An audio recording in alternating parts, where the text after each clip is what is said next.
Yep, that's right. Due to popular demand and my university year being over, I'm finally back to bore you guys to death about the stuff I like.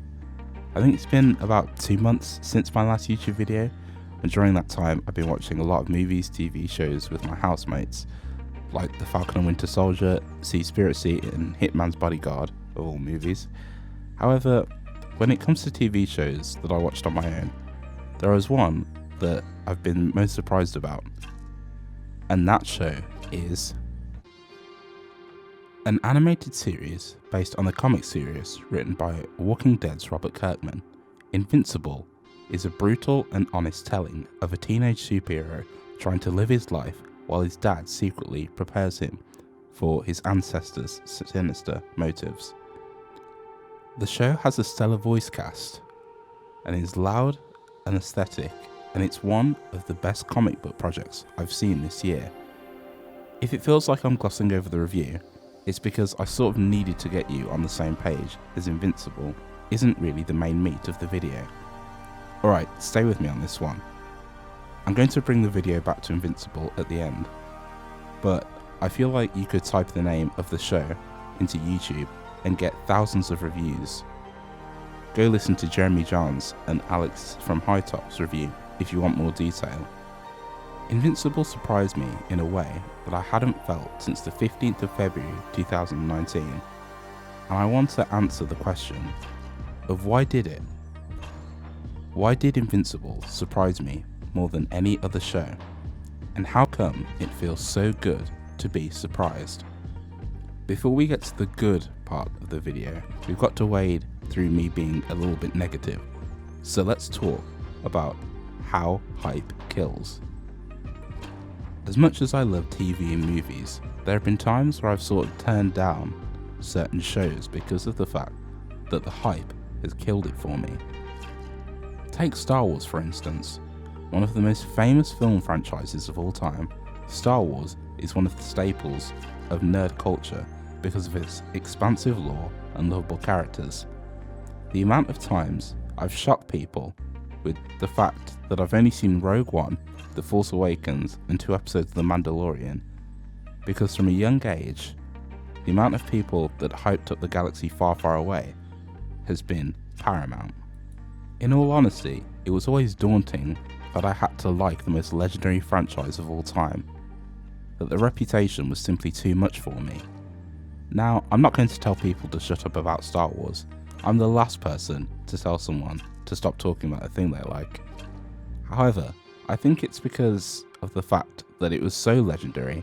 Every time I put a movie on, I just felt a little bit disappointed that the first and third film don't really live up to the hype. And I know I'm going to get so much shit in the comments for that comment. It's the same with Game of Thrones and The Boys. People have told me that I'm going to love the hell out of the show because I like Marvel and DC.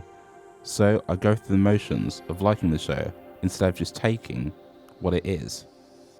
If you condition someone to like a show, they might not see it for what it is. Instead of thinking, this movie is a movie and I'm going to judge it if it's good or not, they might think, this is a good movie and I'm just along for the ride to see how it's good, instead of if it's good. Which could lead to disappointment when it doesn't lead up to the hype. I promise this links back to Invincible, please don't click off the video. WandaVision and Spider-Man No Way Home. The reason why I'm talking about these 2 Marvel films in a video that's supposed to be about Invincible is because if you don't already know, from the moment the first episode of WandaVision was released on Disney+, the internet was abuzz of theories of how Mephisto was tied into the plot. YouTubers were trying to guess the ending from little clues hidden throughout the episodes, and it was a lot of fun. Marvel fans were united as they drew up little conspiracies. My favourites were the neighbour, her being the High Evolutionary, and Mephisto was behind all of it, trying to control Wanda, and also that Reed Richards was going to appear. For me, it enhanced the show and made it more suspenseful to see if anyone was right. However, it wasn't like that for others. It let fans down in disappointment as the final episode didn't live up to the hype. The internet was obsessed with hyping the show up so much that we can never be satisfied, even if Marvel left out even one theory. This brings me to Spider-Man: No Way Home. Where do I start with this one? Tom Holland's third Spider-Man outing is rumoured to be more packed than an all-inclusive holiday resort in the summer. The two Spider-Men before Holland are rumoured to return, along with their past foes, and William Defoe is rumoured to be the villain. Alfred Molina and Jamie Foxx are confirmed to return. That's a fact, but I feel like Marvel fans haven't really learnt their lesson when it comes to crowded Spider-Man movies. If you want the Spider-Verse in a movie form, there already is one. I love it and it's a great film. However, if No Way Home includes Tom Holland's version of the character, Twitter is going to be set alight by fans who want to see their favourite iteration, who isn't included in the movie. You can set up a lot of danger with rumours, how they can break a film before it even has its first trailer. Going in blind. Now, how do we combat all what I just said and amplifying the viewing experience? And also, how do we link this back to Invincible like I promised I would?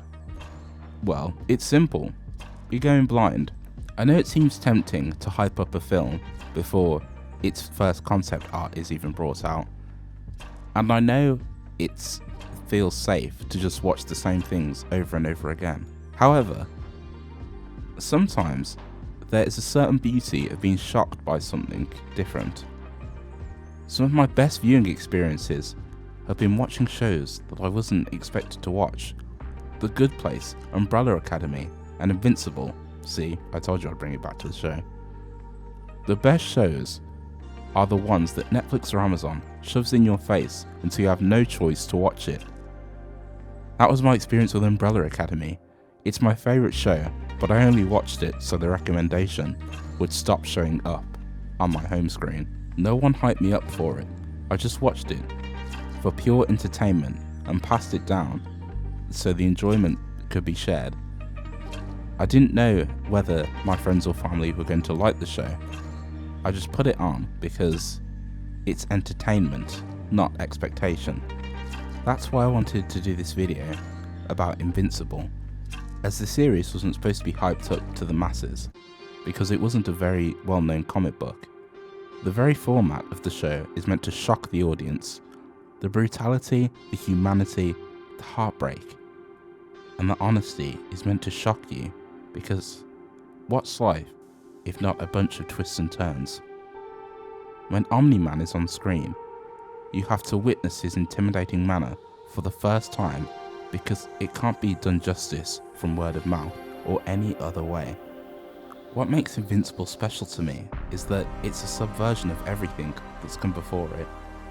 It encouraged me to try something new and take a risk without any expectation, resulting in me finding a show that I'd enjoy more than anything Marvel's put out this year. I'm not going to tell you to go and watch Invincible, because that's going to contradict everything I've said in this video. But what I will say is, that new Netflix shuffle feature, click on it. A new playlist that Spotify suggests, play it. A new restaurant that your friends or significant other wants to go to, try it. We've all been forced to stay inside and do things over and over again for the past year and a bit. So I'm challenging you to try something new, like I did with Invincible. So yeah, I haven't uploaded in a hot minute, but the uni work is done and I've got some cool things that I want to talk about that I've got lined up as well. You might think they're cool or boring as hell, I don't know.